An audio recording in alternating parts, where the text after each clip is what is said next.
Lorsqu'on parle des gens simples et qu'on arrive à ne pas aborder la politique, c'est bon signe, ça veut dire que le pays va tellement bien qu'il peut se permettre d'ignorer ceux qui ont du mal à vivre, parce qu'ils ne sont pas assez nombreux pour qu'on en parle, pour qu'on les respecte. Mais là, il n'a échappé à personne, sans doute que dans notre situation du moment, ignorer les pauvres est devenu dangereux. Alors tout le monde s'en occupe à toute allure comme ça, parce que les élections approchent. Du coup, les gens qui font ça depuis 30 ou 40 ans, ceux qui réfléchissent et qui écrivent sur cette question depuis l'époque où la France de Mitterrand se remplissait les poches en invitant le tiers-monde à venir creuser le déficit avec nous, ces réalistes, dont il me semble avoir fait partie, sont littéralement débordés par les opportunistes de la dernière heure. Vous savez, ceux qui gagnent 10 000 euros par mois, mais qui viennent faire du social dans la vitrine avant qu'il ne soit trop tard. Tout le monde a entendu parler de ces fameux mouvements citoyens. Ça consiste pour les gens de la bourgeoisie de gauche, plus ou moins à cheval sur le showbiz, à venir planter leur drapeau chez les pauvres avant qu'on ne s'aperçoive qu'ils ont toujours vécu parmi les riches et voté les lois qu'ils leur réclament. On nous raconte qu'un ancien jeune homme nommé Alexandre Jardin, qui a fait carrière sur ses 25 ans, mais qui en a désormais 50, va fédérer les sensibilités sociales. Mais on se fout de nous, évidemment. On a compris qu'il s'agissait de ratisser à toute allure le plus grand nombre de gens en détresse pour atténuer leur colère avant les échéances électorales, de crainte qu'ils ne votent mal. Pareil pour les mouvements qui se veulent volontaristes et qui créent des comités locaux pour essayer de défendre l'idée que tout va bien se passer, à condition qu'on fasse des réformes dans le calme.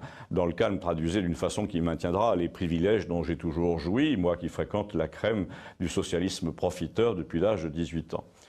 J'ai cité un nom, mais il y en a d'autres, hein, c'est pas difficile, il y en a plein, ils se présentent tous à la présidentielle en ce moment, au nom de ceux qui n'ont jamais fréquenté, évidemment, mais le pire d'entre eux est évidemment Emmanuel Macron, qui dans la vie n'a réussi que ses examens, encore, tout comme le président Hollande d'ailleurs, qui est nettement plus vieux, et dont il fut le ministre.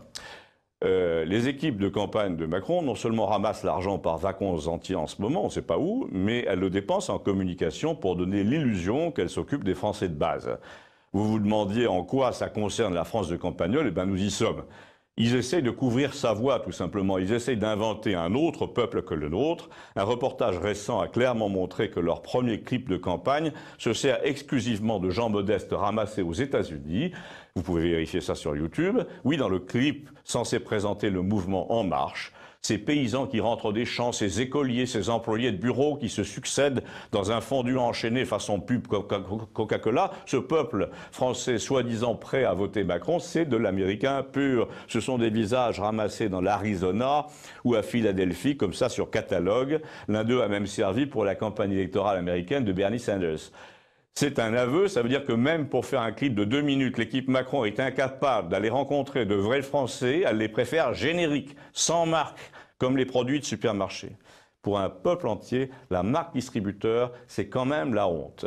Mais ça n'a pas l'air de les gêner. Eh bien nous, ça nous gêne, figurez-vous. La France est le pays des marques, des appellations contrôlées, et les gens de Campagnol ne sont pas remplaçables par du générique.